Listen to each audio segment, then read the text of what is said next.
The last two problems in your homework deal with exponential decay. Exponential growth looks like this.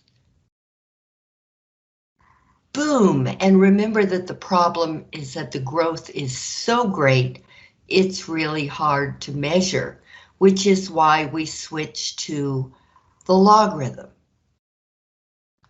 Well, now we've got a similar problem.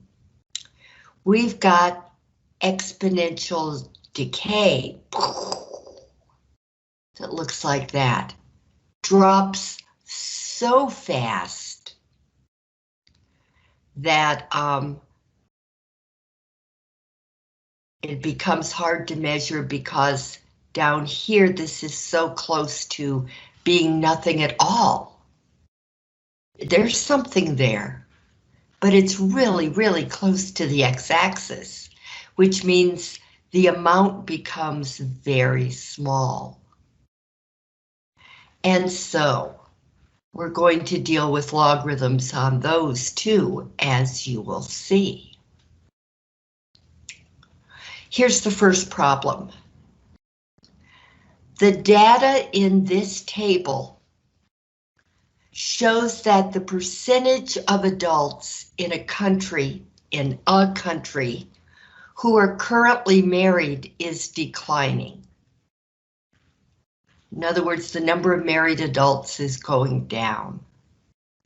Assuming that the percentage of adults who are married will continue to decrease at the exponential decay model, complete parts A through C below. Okay. Well, here we have the percents. These are all percents, right? That's what it says. Percent. These are the percents of adults who are married. So of all the adults, this many adults were married in 1960, 1980, 2000, and then finally the measurement stopped in 2012. So it says here in A, to use the data for 1960 and 2012 to find the value of K.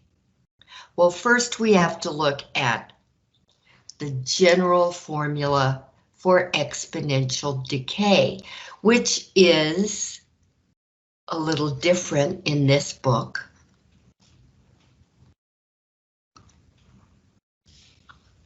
From what you might see in other books.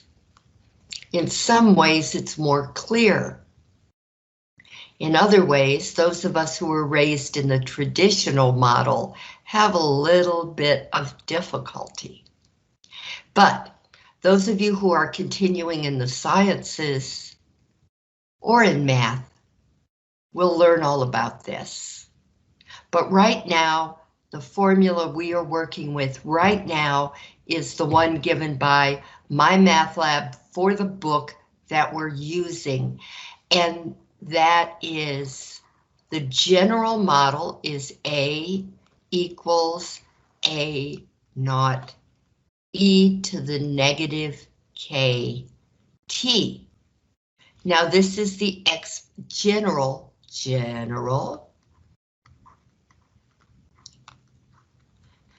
exponential decay model.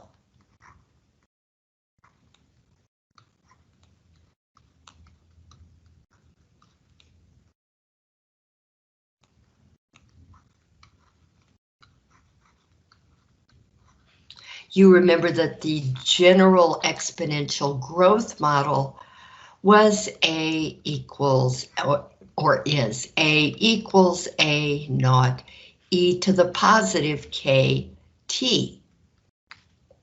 All right, and let's write it down. The general exponential growth model.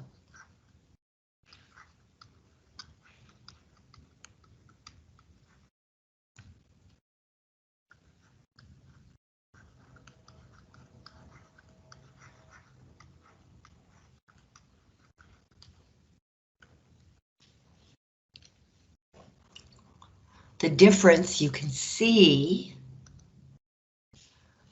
is the K. Here it's negative, or there's a negative sign in front of the K. And here there's not. So you can imagine a plus sign being in front of the K. Okay, now I look down here and I see that the letters that they are using for these data about marriage are M. Well, that makes sense. There's not a law that says you have to use A. This is just the traditional model for all exponential decay. This is the general model for all exponential growth. So we can call it what they call it, and that is M of T. That is the percent of marriages after time equals the original percent of married people, e to the negative kt. We need to know what K is, and so that's why we're using the data from 1960 and 2012. All right, so let's write that down.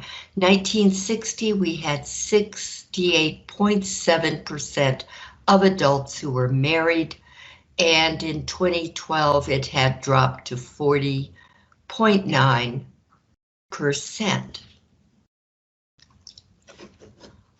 Okay, so this is what we're going to do. This is the first year.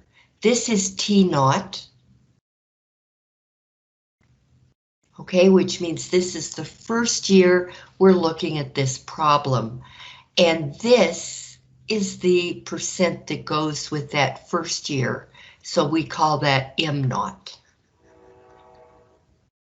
Or whatever letter they're using, with a little circle down in the lower right-hand side, lower right-hand corner, which means original. And this is for a later date. Your M naught goes there. Your original amount goes there. All right, so M of T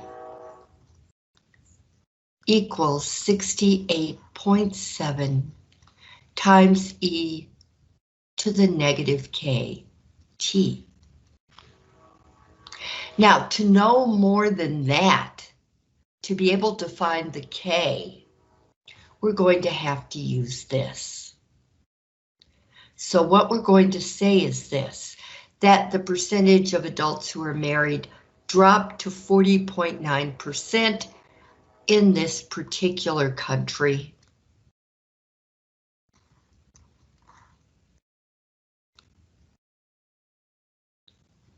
Now, T is going to be the number of years between 2012 and 1960. So we have to find that out.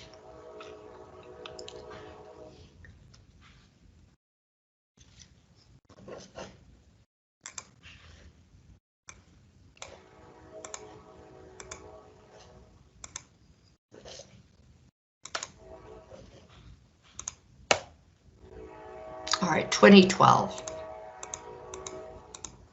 minus 1960 is 52. So we will have 40.9 equals 68.7 e to the negative k times 52. That's where we're starting, and we're going to be solving for K.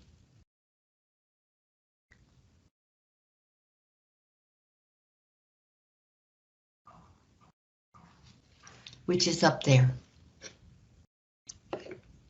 All right, let's do it. First step, always. Q.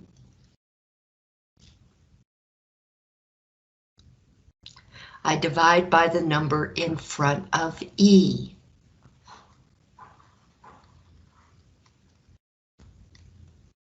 I do not put it in my calculator yet, so be patient.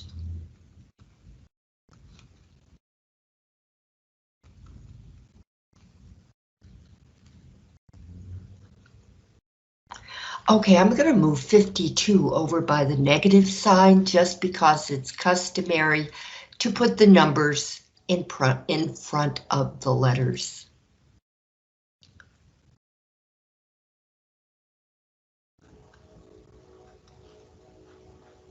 Then, because there's an E, I take the ln of both sides.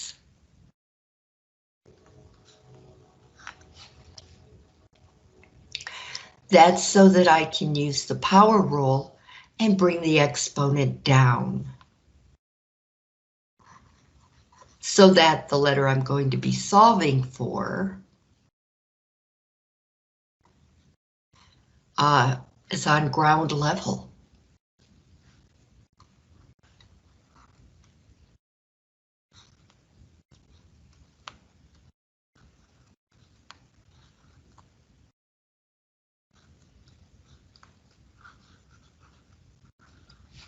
All right, negative 52k times the ln of E, and by now we ought to know what the ln of E is. The ln of E is 1.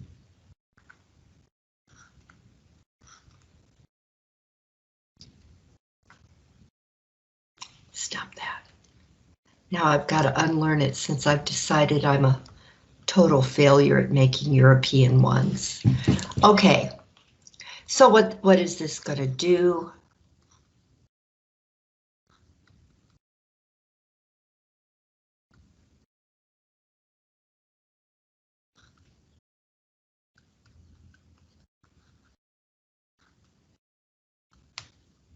I divide by negative 52 on both sides of the equation.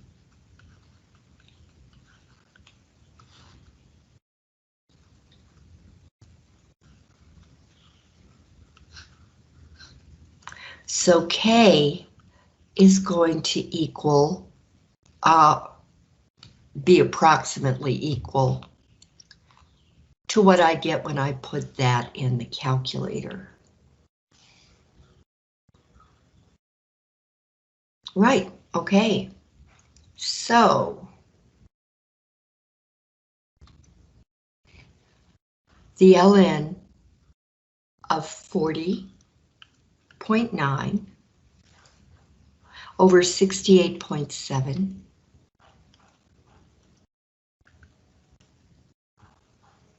close paren, divide by negative 52. And this is what I get. Let's see if it agrees with what they get. Yeah. Remember, all right, let's see. Use the answer from the blah, blah, blah, blah, blah. Yes, let's see. Okay. I'm looking for my calculator.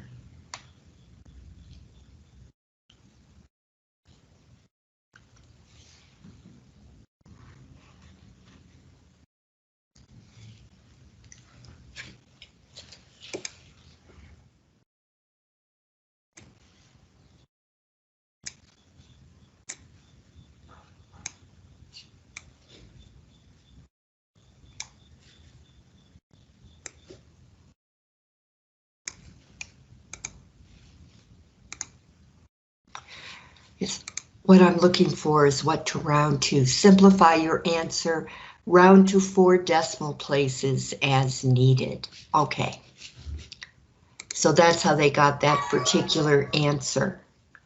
Here's 1 decimal place, 2, 3, 4. This 7 is going to cause the 9 to go up to a 10. An easier way to think of it when you've got a 9 here is you bring in the number in front of it. Here we've got 99. This 7 is going to cause the 99 to go up to 100, which is how they get the 1 there and 0, 0 here. So K is going to be 0.0100. The 99 is caused to go up to 100. Or the 9 goes up to a 10, and the 1 is carried over to the 9, which makes it go up to a 10, and then the 1 ends over there. It's however you want to think of it. It's easier to think of 99 going up to 100.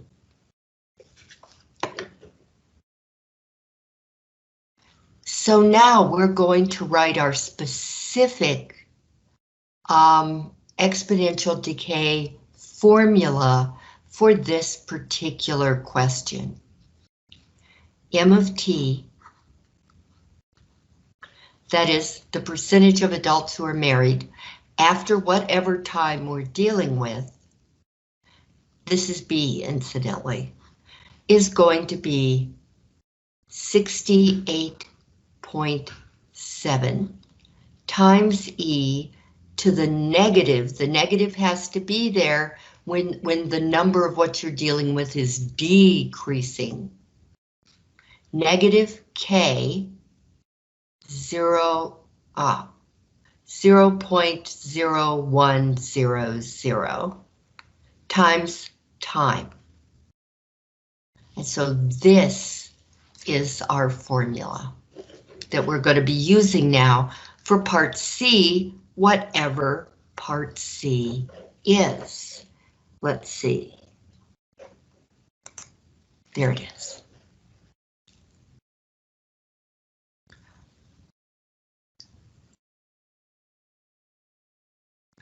Okay, here's part C. Oh, they're sneaky people. I didn't even see this. There are 2 other parts to B. Aside from coming up with the formula, which may be a second part of A, it's hard to tell. Just ask the questions they give you to answer, and you'll do fine. All right, now it says in 2015, what was the percentage of adults who were married? In 2015.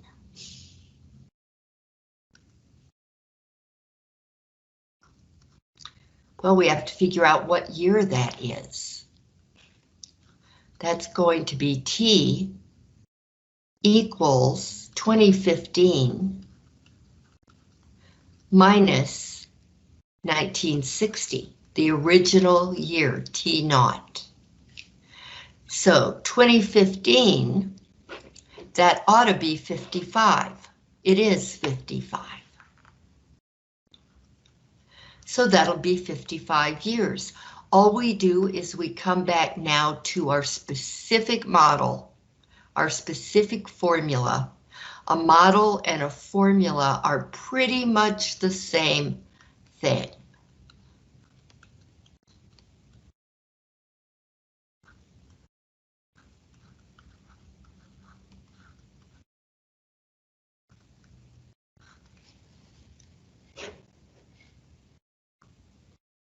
Okay, so for T, we put in 55 because this is after 55 years.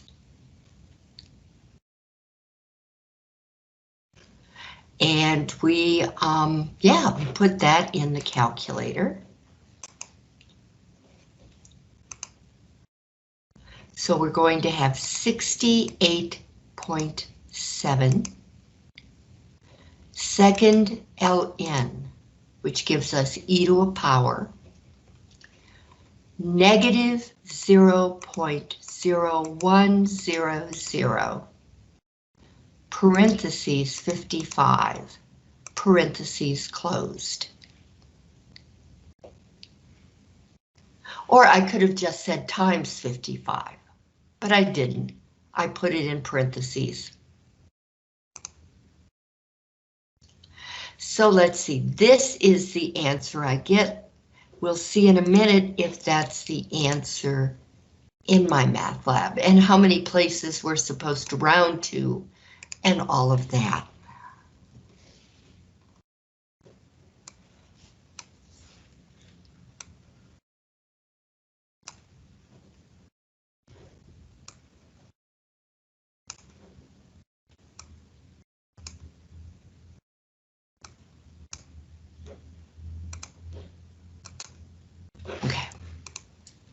Yes. Simplify your answer round to 1 decimal place as needed. Okay, here's our 1 decimal place.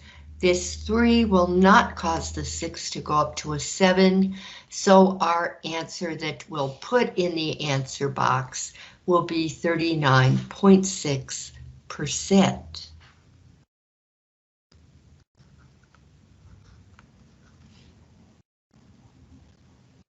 And there's another one like it in Part B, which I have faith you can do.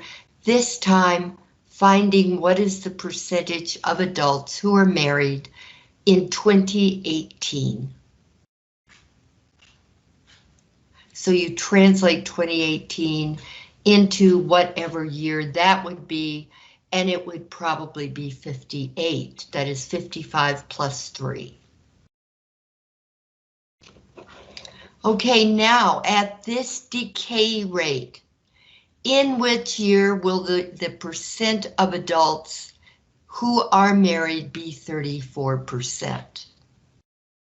Well, notice that M of T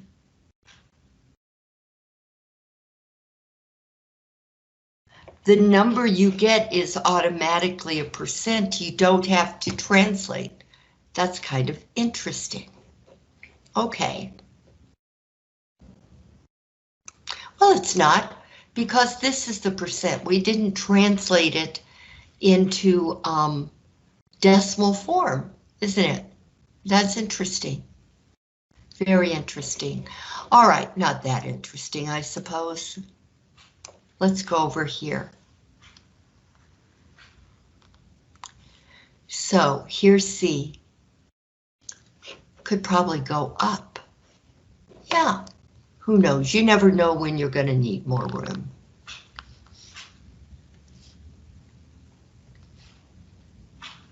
C.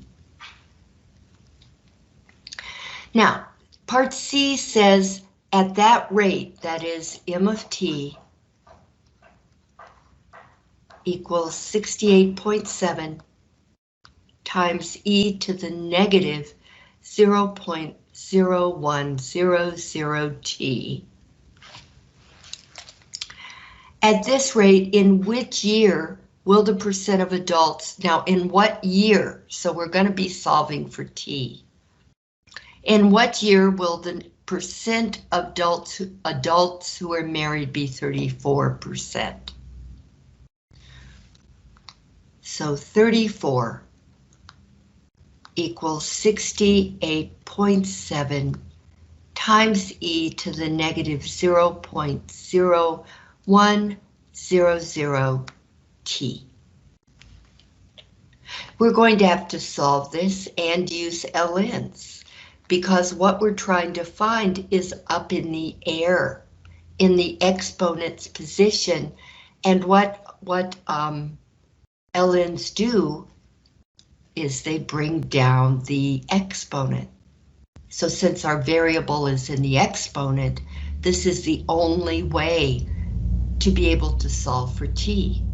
So the first thing I do is I divide both sides by 68.7, the number in front of e. So we have 34 over 68.7. Over here, 68.7 cancels out. I'll have 34 over 68.7 equals e to the negative 0.0100t. And then I take the ln of both sides.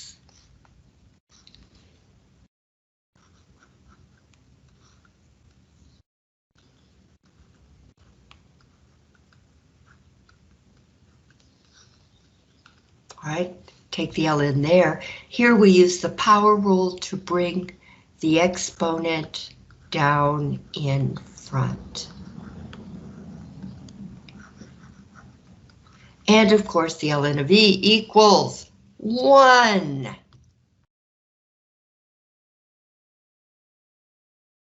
So now we divide both sides by negative 0.0100, negative 0.0100, cancels out over here, leaving me with t, and then I put that into my calculator.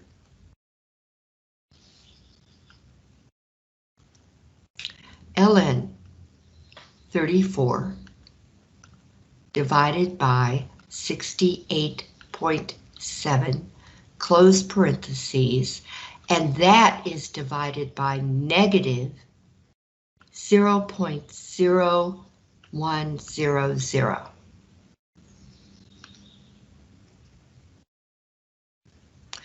And let's see how many places to round to. It says round to the nearest whole number. So what I get is 70, which is not their answer. What should I do? Well, this doesn't say how many years will it be. This says in what year. And T is the number of years after 1960. So what we're going to do is this. What we're going to do is this. 70 plus 1960 is 2030. And they say 2030. Okay. In year 2030.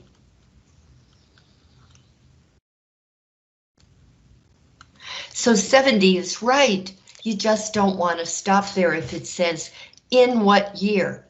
How many years? The answer would be 70. In what year? You have to add 70 to the first year, T0, which is 1960.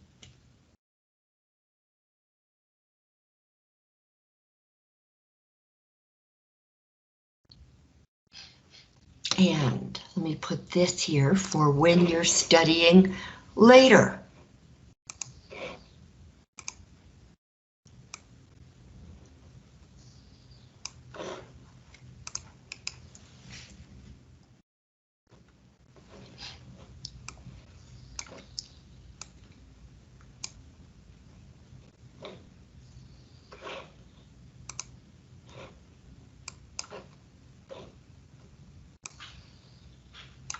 Cool, just managed to fit.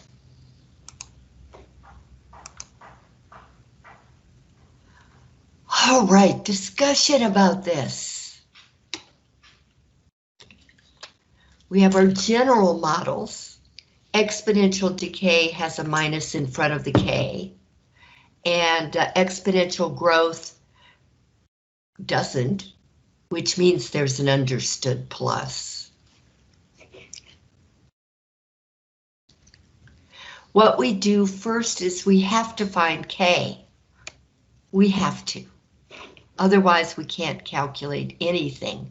K, here, K is the growth rate.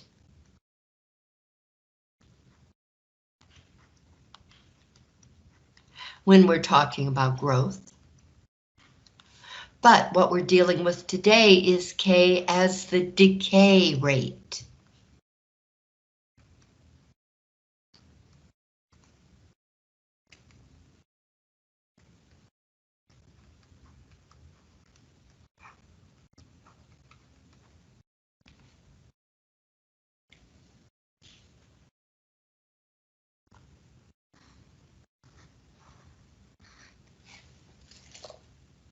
Ta-da.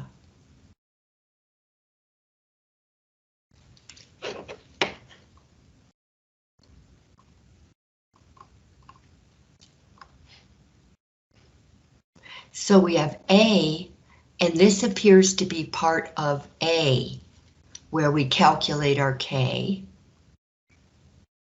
and then actually put it into the formula,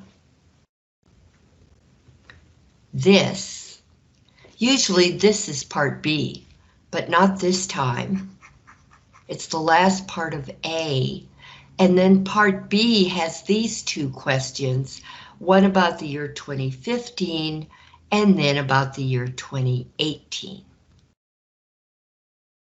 Okay, and then C says to use this formula to calculate in what year the percent of married adults is going to be 34%. So 34 goes over here, and we solve by first dividing out the number in front of E, and then by taking the ln of both sides, and then by using the power rule to bring down the exponent, and then by solving for t. And then by adding t to 1960. Because they say, in what year?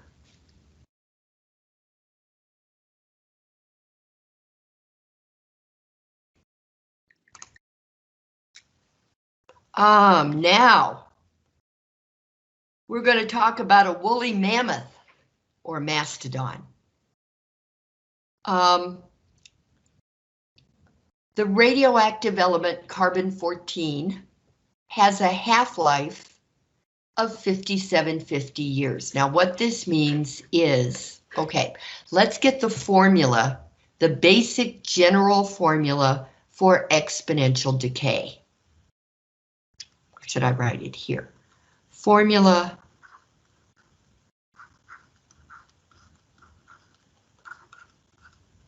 for exponential decay.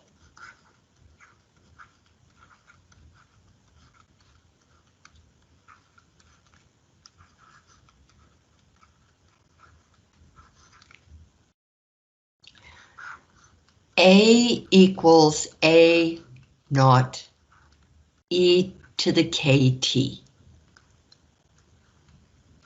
Now your book says negative kt, but I disagree with that. Because if you leave it like this, then K automatically becomes negative. So we're just going to do it the way it should be done. K is called the decay constant.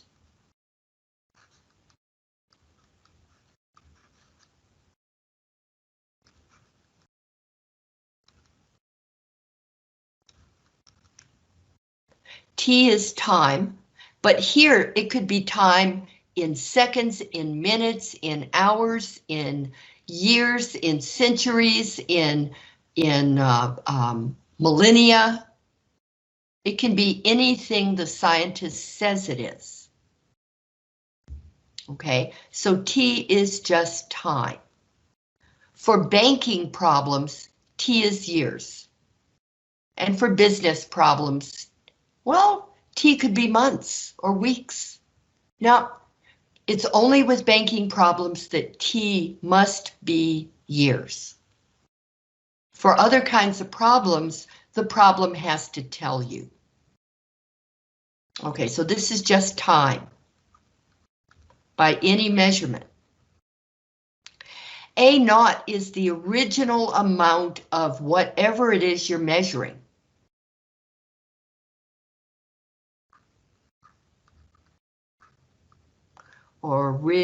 Original, goodness gracious. More coffee, more coffee.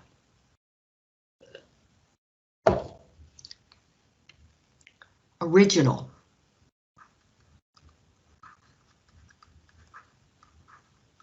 Amount. The story tells you what the amount is.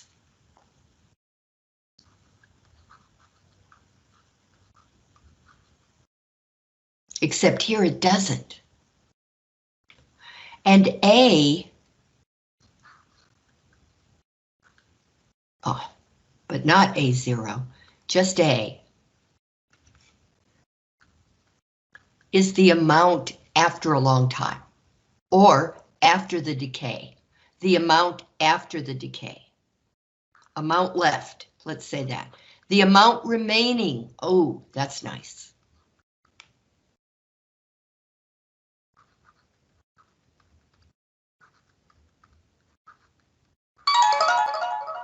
I didn't turn my phone off. I'm going to do that right now.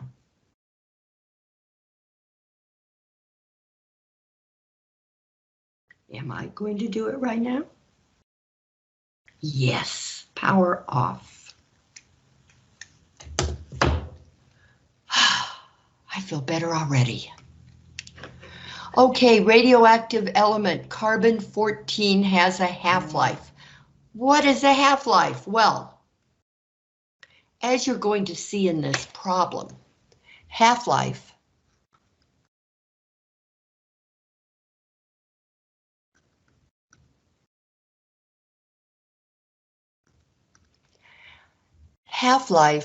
incidentally, is the way that most radioactive substances, whether they're medicines or whether they're uranium, it's the way that their strength, their enduring strength is discussed. So anytime you see a radioactive substance mentioned, usually the half-life is mentioned as well. Well, what the half-life is when the remaining amount is half of what you started with. So that would be 1/2 of the original amount. That's the amount you have over here.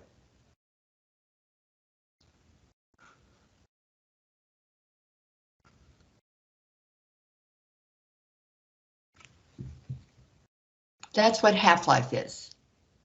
And that's what we're dealing with.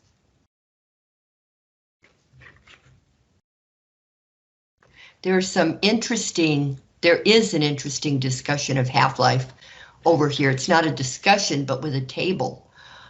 For instance, polonium. Oh, how about lead? Lead has a half-life of 10.7 minutes. Iodine, must be radioactive iodine, has a half-life of 8 days. Krypton has a half-life of 11 minutes, 12 minutes. Uranium has a half-life of 9.1 minutes. Plutonium has a half-life of 24,100 years. Plutonium is what's used in hydrogen bombs. And in hydrogen bombs. Those are the really bad nuclear bombs, if you can call any of them good. All right, so here's what we're going to do. We've got this carbon-14 and it has a half-life of 5,750 years. A scientist determined that the bones from a mastodon, one of those woolly elephants that existed during the Ice Age, had lost 67.5% of its original carbon-14. All of us have carbon-14 in us. And when there aren't a lot of volcanoes going off, putting more carbon into the atmosphere, then that carbon-14 decays then the amount of carbon-14 we have in us tends to stay constant during our lifetimes, and generally constant for everything living. And then it decays at what under most circumstances is a predictable rate. So that's how scientists tell or try to tell how old something is. is they measure like this mastodon. They find a mastodon bone. They measure the amount of carbon-14 in it or in a section of it and compare that. Well, they know that 100% of the carbon-14 would have been in the mastodon when it was alive. Once it died, though, it stopped taking in carbon-14 from the air and from plants and from other sources of carbon-14. So the carbon-14 started to decay.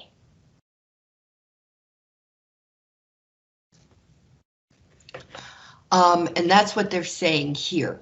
They found a mastodon bone, and the mastodon had already lost 67.5% of its original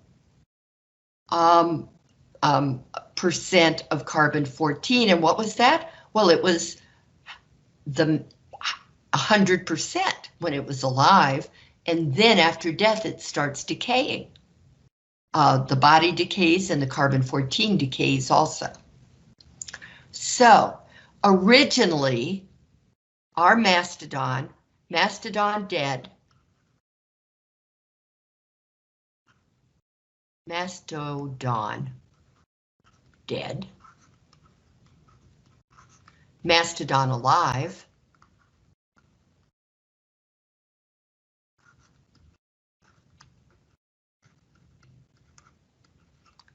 this mastodon had 100% of its carbon-14.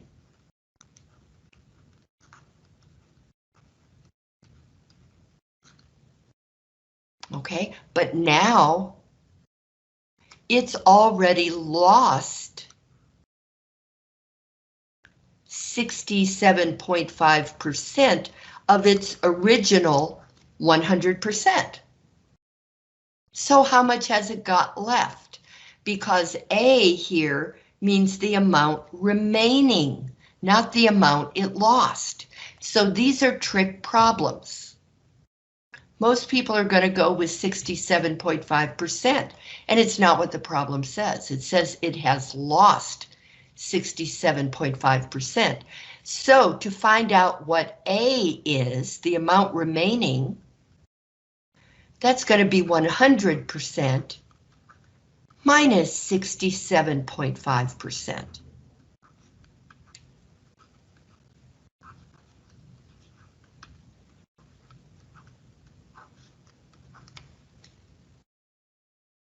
Okay, now what we're being asked to do is this, is to find out how old were the bones at the time they were discovered.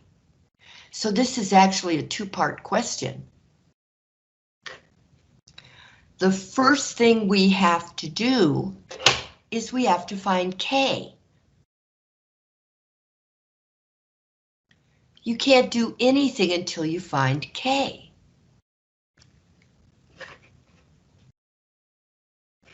So we're talking about half-life here.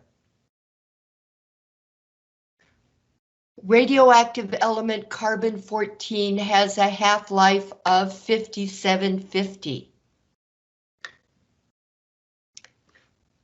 That's going to give us our K.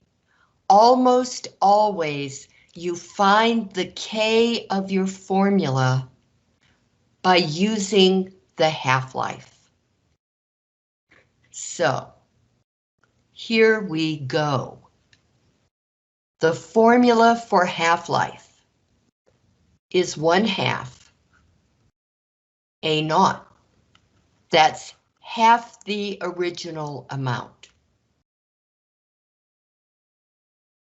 Equals A0 e to the KT. But we do know the half-life, and it's 5750 years.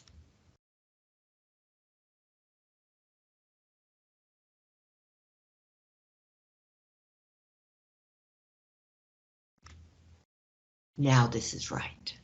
Okay, 1/2 A0 equals A0, the original amount, times e to the 5750 K. All right, now we divide by the number in front of the e. That's always what you do once you get your equation. If there's a number there, you divide by that number. If all you've got is A naught, you divide by A naught. And now 1/2 equals e to the 5750 times K. Now we take the ln of both sides.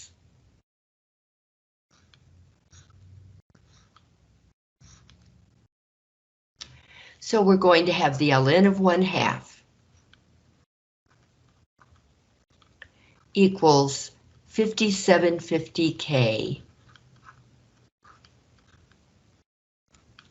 times the ln of E, which is 1. Yes. So the ln of 1/2 equals 5750K, and I will divide both sides by 5750. And that's what your K is.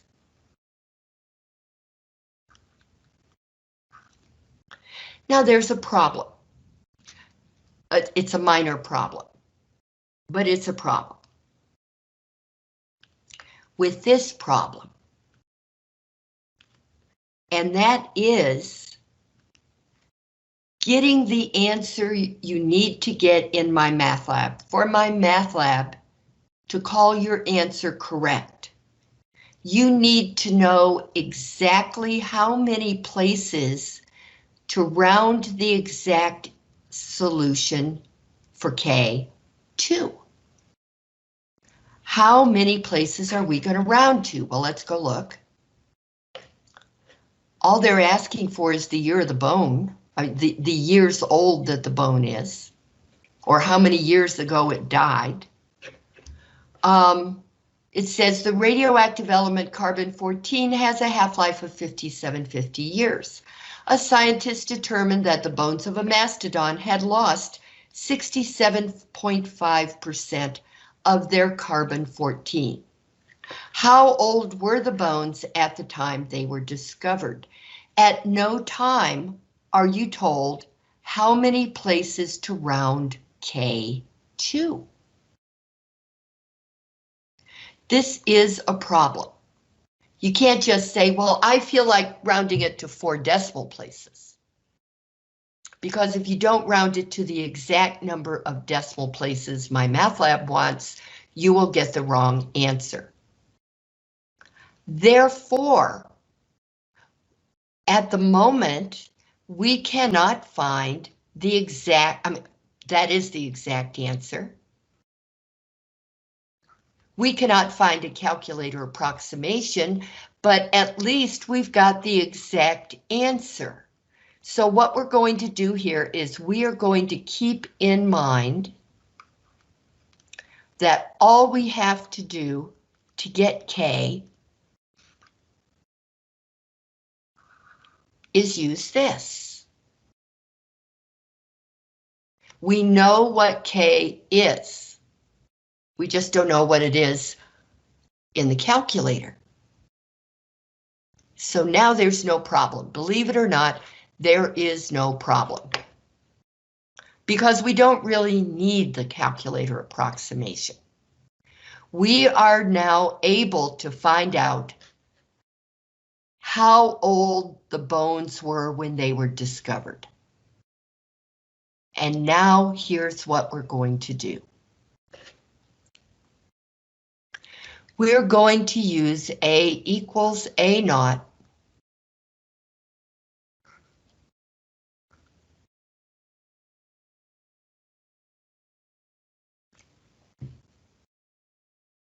But now we're going to use it with the second part of the problem. A scientist determined that the bones from a mastodon had lost 67.5% of their carbon-14. How old were the bones at the time they were discovered? Okay, well, we need to know what was the amount of carbon-14 remaining. 100% minus 67.5% is 32.5%, which translates to 0.325. So the amount of carbon-14 remaining in the bones, which is what A stands for, is 0.325 times A naught, which is of A naught. 32.5% of A naught is 0.325 times A naught, equals A naught, E to the KT. So now I've got this. Now, I am going to divide both sides of the equation by the number in front of E, which is A naught.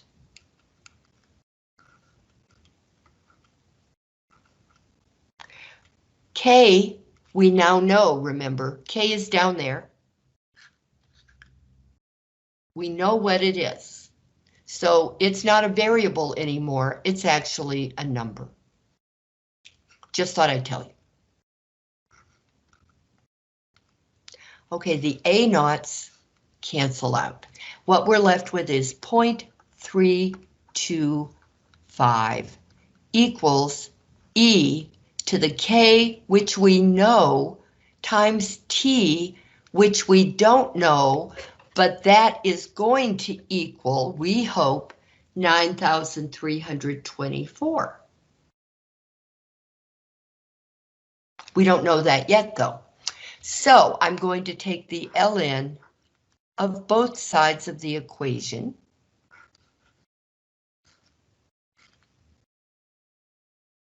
So that will be the ln of 0.325 equals K, which we know, times T, times the ln of E, which is 1, and will always remain 1, I hope. So now, this is what I've got, the ln of 0.325 equals K times T. I know what K is. So to find T, I'm going to divide both sides by K. Over here, the K's cancel. So now here is what I know that T equals. The ln of 0.325 over parentheses, the ln of 1/2 divided by 5750. And I put the extra parentheses in there because that's what we're going to need when we calculate that answer. Here we go. ln 0.325, close parentheses, divided by parent ln 0.5, close parentheses, divided by 5750, close parens. Enter. There. Have you ever seen anything so beautiful? All right.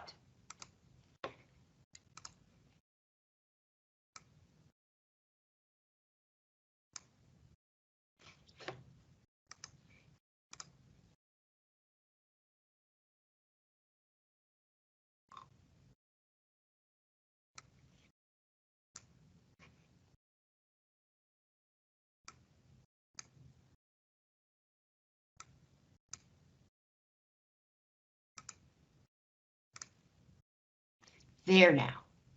All right, now we go up here and we see if they actually told us how many places to round the answer to. Round to the nearest integer, whole number. So we're going to look on the left side of the decimal.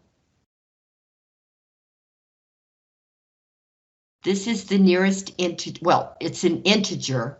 Now I look over to the right to the 5, and so that will give us 9,324.